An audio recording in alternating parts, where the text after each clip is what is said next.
এই যিখিনি ঠাই 2 নং ভোৰবন্ধা ইয়াত 420 ঘৰ মানুহ আছে।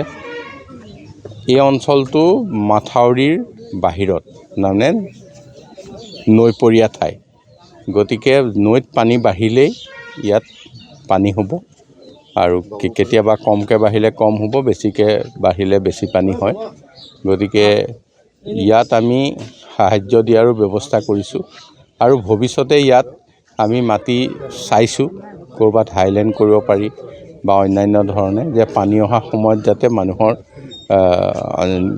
নিজে নিজৰ বয় বস্তু লৈ যাতে তাত থাকিব পাৰে।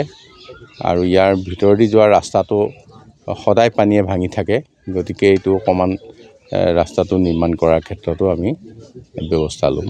বান সাহায্য আজিয়ে আহিব, কিন্তু সকলোৱে কৈছে যে তেওঁলোকে নাৱেৰে আহি ল'ব লাগিব, গতিকে তেওঁলোকে কাইলৈ ৰাতিপুৱাহে ল'ম বুলি কৈছে। স্থায়ী সমাধান কৰাৰ কোনো ব্যৱস্থা নাই, কাৰণ একেবাৰে নৈৰ পাৰত এইখিনি গাঁও, গতিকে ইয়াত মাথাউৰি ইয়াত আপোনালোকে দেখিছে পকা মাথাউৰি সুন্দৰভাৱে আছে, কিন্তু তেওঁলোকৰ ঘৰবিলাক মাথাউৰিৰ বাহিৰত নৈৰ ফালে। গতিকে ইয়াত আমি হাইলেণ্ড কৰিব লাগিব, অন্যান্য সা সুবিধা দিব লাগিব, যাতে বানপানী হোৱা সময়ত তেখেতসকল নিৰাপদ হয়। কংগ্ৰেছ দলে দেখা গৈছে যে গৌৰৱ যাত্ৰা কৰিছে বা অসমবাসীৰ ৰাইজ দেখা গৈছে বাঙত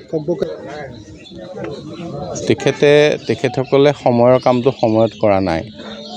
এতিয়া আমি আহিছোঁ বানপীড়িত ৰাইজৰ ওচৰলৈ, তেখেতসকলে কিবা উৎসৱ পালন কৰিছে, গতিকে ৰাইজে বিচাৰ কৰিব এইটো।